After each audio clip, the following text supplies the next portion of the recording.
I've always had a knack for sensing when something's amiss with Mark, my husband of 6 years. One quiet evening with the rhythmic ticking of the clock as our only soundtrack, it hit me. Mark sat across the table, poking at his dinner with vacant eyes. "Hey, what's on your mind? You haven't touched your food," I said casually, trying to break the silence. He looked up, mustering a smile. "Oh, it's nothing, just feeling tired, I guess." But I knew better. Mark wasn't the best at hiding things, especially from me. "Come on, spill it. You've been off since you walked in the door." With a sigh, he confessed, "It's my mom. She called today." My heart sank a little. Linda, my mother-in-law, was, well, let's just say she had her own way of doing things. What did she want? I asked, bracing myself for the answer. "She wants to see Jake," he said, referring to our 4-year-old son. I was surprised. Linda hadn't shown much interest in us lately, especially after our falling out. Memories flooded back of our last encounter, her unsolicited advice ringing in my ears. "That's unexpected. What did you tell her?" I asked, trying to keep my tone light. Mark shrugged. I said I'd talk to you about it. An uncomfortable silence hung between us. Despite our differences, he still wanted his mother to be a part of our son's life, but I couldn't forget her past intrusions and peculiar ways. "Okay," I finally said. "She can see him, but I have conditions." Mark seemed relieved yet cautious. "Like what?" "She can only visit when I'm around. No unsupervised time with Jake, and no pushing her beliefs on him." He nodded, understanding my unspoken fears. "Fair enough. I'll let her know." As I cleared the table, questions raced through my mind. Had Linda changed? Could I trust her with Jake? I didn't have the answers, but one thing was clear. I'd do anything to protect my son, and if that meant facing Linda head-on, so be it. That night, as I tucked Jake into bed, his innocent smile reminded me of what mattered most. I kissed his forehead, silently promising to shield him from whatever Linda might bring into our lives again. The day I met Linda for the first time is etched in my memory like a vivid scene from a movie. Mark had been preparing me all week, warning me about his different mother. "She's a bit eccentric, Clara. Just keep an open mind, okay?" he had said with a nervous laugh. I wasn't sure what to expect, but I was about to find out. We pulled up to a quaint, slightly overgrown house on the outskirts of town. Before we even got out of the car, the door swung open, revealing Linda in all her glory. Barefoot, with a tie-dye dress flowing around her ankles, she seemed to glide rather than walk towards us. Her hair was a cascade of gray waves, and her eyes sparkled with a kind of mischievous energy. "Mark, and you must be Clara," she exclaimed, pulling me into a surprisingly strong embrace. "Welcome to my sanctuary." The house was like a museum of esoteric artifacts. Crystals hung in the windows, and the smell of incense filled the air. Linda chatted nonstop as she showed us around, her topics ranging from astrology to herbal remedies. As we settled down for tea, she began talking about her lifestyle. "I've been a vegetarian for decades now. Meat clogs the soul, you know, and I draw energy from the earth. That's why I don't wear shoes." I exchanged a glance with Mark. He shrugged as if to say, "I told you." I tried to keep up with the conversation. "That's interesting, Linda. I've never met anyone who lives like this." "Oh dear, there's so much to life that people miss out on. Did you know I'm part of a community that practices sun nourishment? We believe in absorbing energy directly from the sun." I didn't even know what to say to that. I mean, how do you respond to someone who thinks they can eat sunlight? Mark jumped in, probably seeing my struggle. "Mom, why don't you tell Clara about your yoga retreats?" Linda's face lit up. "Oh, they're divine. Yoga is not just exercise. It's a way to align your chakras and cleanse your aura." The rest of the visit passed in a blur of Linda's tales about her travels and spiritual awakenings. It was overwhelming, to say the least. On the drive home, I turned to Mark. "Your mom is certainly unique," I said, trying to find the right words. Mark chuckled. "That's one way to put it. You okay?" I nodded, still processing the experience. "Yeah, just a lot to take in. She's different, all right." Our wedding day was supposed to be the happiest day of my life, and it was, mostly. Linda managed to keep her unconventional comments to a minimum, which I was grateful for. But the real challenge began after the wedding, when I found out I was pregnant. I remember breaking the news to Mark and Linda over dinner at our place. Mark was overjoyed, grinning from ear to ear. Linda, on the other hand, had a different reaction. "Congratulations, my dears. This is a sacred time. You must be very careful about the energies around you, especially during pregnancy," she said, her eyes gleaming with a mix of excitement and seriousness. I smiled politely, not really sure how to respond. "Thanks, Linda. We're really excited." As my pregnancy progressed, Linda started showing up more often, unannounced, with all sorts of herbs and books on ancient pregnancy practices. One evening, she came over with a big basket filled with who knows what. "Clara, darling, I've brought you some natural remedies and superfoods. These will ensure a healthy and spiritually aligned pregnancy," she announced, laying out her collection on our kitchen table. I glanced at Mark, who seemed as perplexed as I was. "Thanks, Linda, but my doctor has already given me a diet plan to follow." Linda waved her hand dismissively. "Doctors don't know everything. Trust me, these are age-old practices. They've helped women for centuries." Feeling a bit cornered, I decided to let her have her way, thinking it couldn't hurt to try some of her superfoods. That was my first mistake. Days turned into weeks, and Linda's influence over my diet and lifestyle grew. She convinced me to switch to a strict vegetarian diet, cutting out all meat and dairy. I started feeling tired all the time, but Linda assured me it was just my body detoxing. "Your body is cleansing itself, Clara. It's all part of the process," she'd say every time I brought up my fatigue. One day, I was at the grocery store picking up some vegetables as per Linda's pregnancy diet when everything went black. The next thing I knew, I was lying on the floor with a crowd of people around me. I woke up in the hospital with Mark by my side, looking worried. The doctor came in, a stern look on his face. "Mrs. Johnson, you fainted because of severe nutritional deficiencies. This diet you've been on is dangerously low in protein and other essential nutrients. It could have harmed your baby," he explained. I was in shock. All this time, I thought I was doing what was best for my baby, but instead I was putting both of us at risk. Mark was furious. "I can't believe this. Mom has gone too far this time." I nodded, feeling a mix of anger and guilt. "I never should have listened to her. I'm sorry, Mark." "We'll fix this, Clara. No more of Mom's advice. From now on, we stick to what the doctor says," he said, squeezing my hand. That incident was the turning point. I realized that Linda's intentions, however well-meaning, were not always right. It was a hard lesson learned, but one that I needed to protect my family. After the hospital incident, things changed between Linda and us.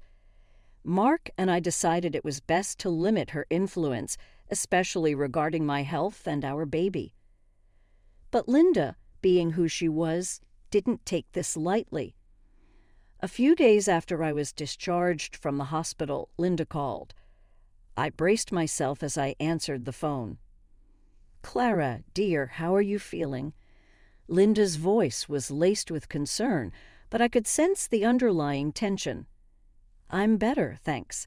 The doctor has me on a new diet plan now," I replied cautiously.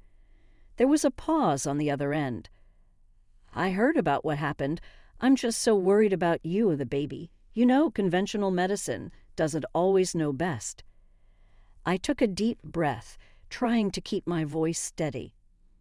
Linda, I appreciate your concern, but the doctor was very clear. The diet you suggested wasn't right for me. It put the baby at risk. Linda's tone shifted, becoming more defensive. I've been studying these practices for years, Clara. I know what I'm talking about. You can't just dismiss ancient wisdom because of one doctor's opinion. I felt a surge of frustration. It's not just an opinion, Linda. I fainted. The baby could have been hurt. I can't take that risk. Again, there was a heavy silence before Linda spoke again. I just want what's best for you and the baby. You're part of our family now, and it's my duty to share my knowledge. I knew this conversation was going nowhere. Linda, I need to do what's best for my health and the baby's. That means following the doctor's advice. I could almost hear her shaking her head in disbelief. You're making a mistake, Clara, but it's your choice. I just hope you realize that before it's too late.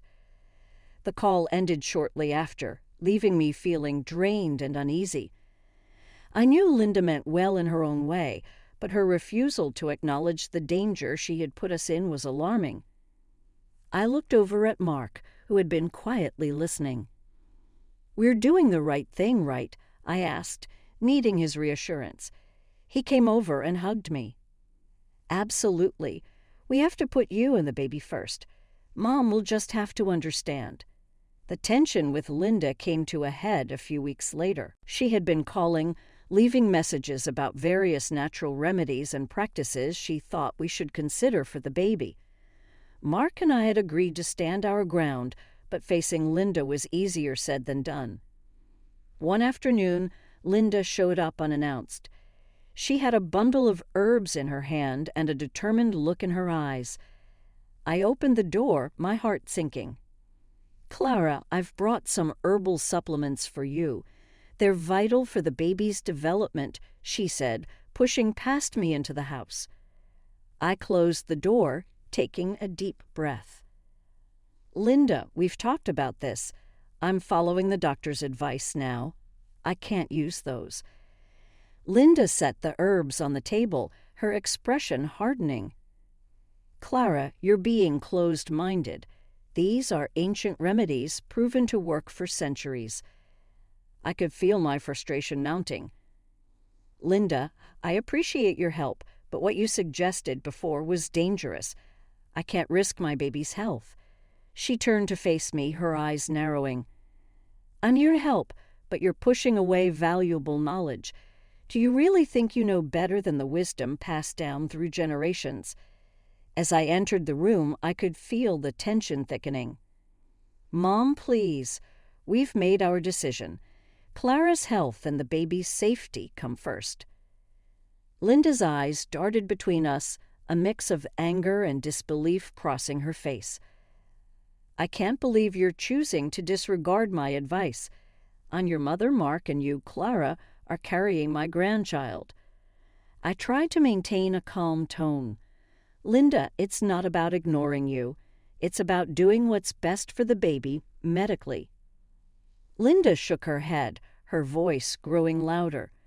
You're both making a grave mistake, and if something goes wrong, don't expect me to fix it.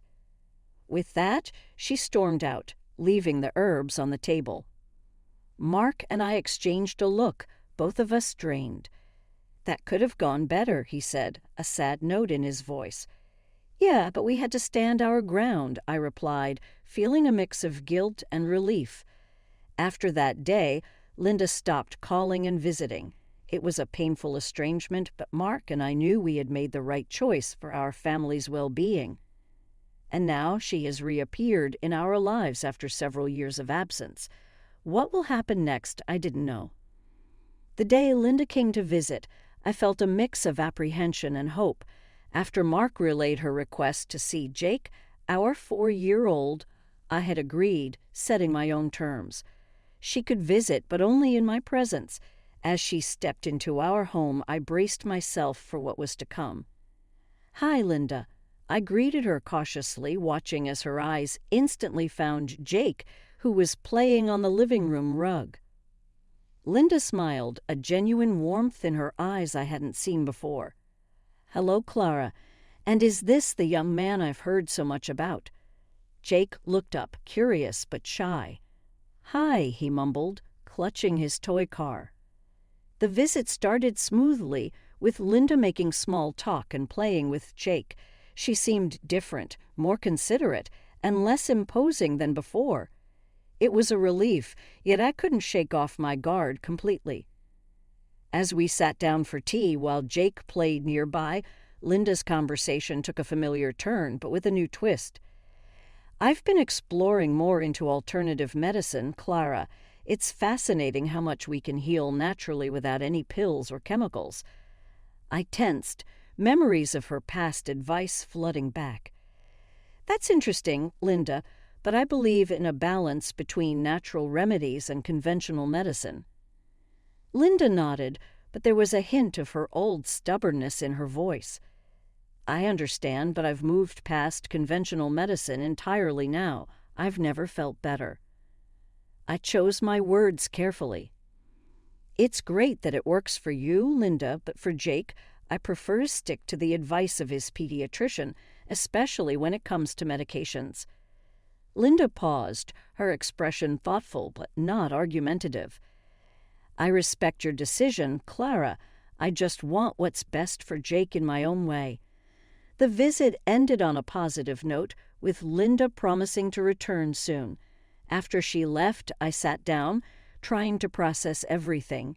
It was a step forward, but Linda's complete turn away from conventional medicine worried me.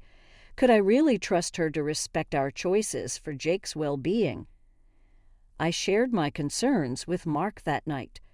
"She's trying, I can see that, but her views on medicine worry me." Mark nodded, understanding. "We'll just have to be vigilant, Clara. We can't let our guard down." As I went to check on Jake, sleeping soundly in his bed, I knew this was just the beginning. Rebuilding trust with Linda would be a delicate balance, one we'd have to navigate with both our hearts and minds open. It had been a few weeks since Linda's first visit, and things were going surprisingly well. She had been respecting our boundaries, and her visits had become a regular part of our weekends. That's why I didn't worry too much when I had to run some errands one Saturday, leaving Jake with Mark. I was browsing through the aisles of the grocery store when my phone rang. Seeing Mark's name flash on the screen, I answered cheerfully. "Hey, everything okay at home?"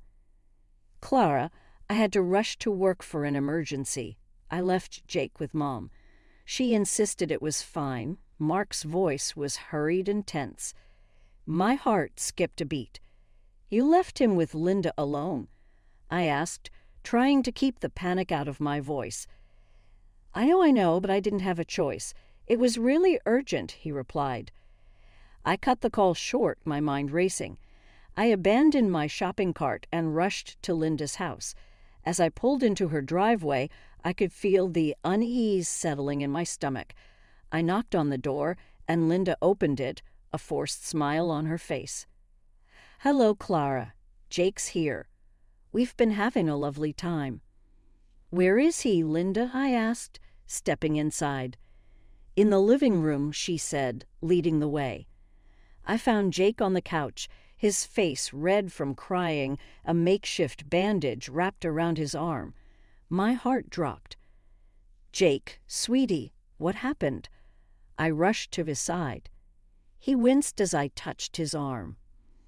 "I fell down, Mommy. It hurts." I turned to Linda, my voice shaking. "What did you do to him?" Linda's expression was one of nonchalance. "Oh, he just had a little fall. I put some fern and a bandage on it. It's a natural remedy."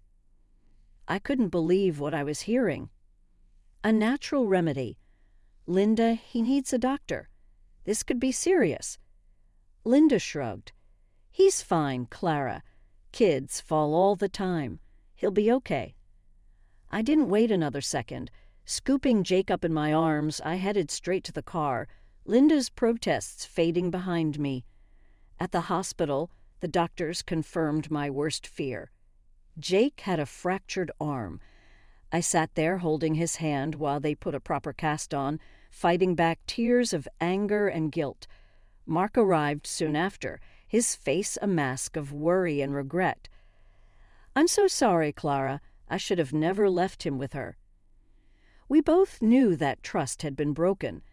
Linda's refusal to see the seriousness of the situation was the last straw. As much as it pained us, we knew we had to keep her away from Jake for his safety. That night, as I tucked Jake into bed, his small face illuminated by the nightlight, I promised myself that I would always protect him, no matter what. The lesson was clear. Sometimes love means having to make hard decisions for the greater good. The confrontation with Linda was inevitable. After the incident with Jake, Mark and I were united in our resolve. We needed to make Linda understand the gravity of her actions. When Linda arrived at our home, there was a palpable tension in the air. She seemed unaware of the seriousness of the situation, her demeanor casual as she greeted us. "Clara, Mark, how's Jake doing?" Linda asked as if nothing significant had happened. I took a deep breath, my words laced with controlled anger. "Linda, Jake had a fractured arm because of your negligence. We need to talk about this seriously." Linda waved her hand dismissively. "Oh, come on, Clara. Kids get hurt all the time. I did what I thought was best." Mark's face reddened with anger. "What you thought was best? You ignored basic safety, Mom. You could have seriously harmed our son." Linda scoffed. "I'm his grandmother. I was taking care of him. You're blowing this out of proportion." Her casual dismissal of our concerns was like a slap in the face. "Blowing this out of proportion? Linda, he could have had more than just a fracture. You refused to get him proper medical attention," I shot back, struggling to keep my voice steady. Mark stepped forward, his voice rising. "You're not understanding the seriousness of your actions, Mom. We can't trust you with Jake anymore, not after this." Linda's expression turned to one of mock surprise. "Really? You're going to keep me away from my grandson over this?" "It's not just this, Linda. It's about his safety, something you've repeatedly taken for granted," I said firmly. The tension between Linda, Mark, and me reached a breaking point. Linda refused to accept responsibility, while Mark and I insisted on new boundaries. Eventually, Linda stormed out, leaving the room thick with tension. I turned to Mark, wondering if we'd made the right choice. Mark reassured me, holding me close. "We did, Clara. Our priority is Jake's safety." In the quiet aftermath, I realized this marked the end of a difficult chapter. Despite the uncertainty ahead, I knew we'd face it together, stronger than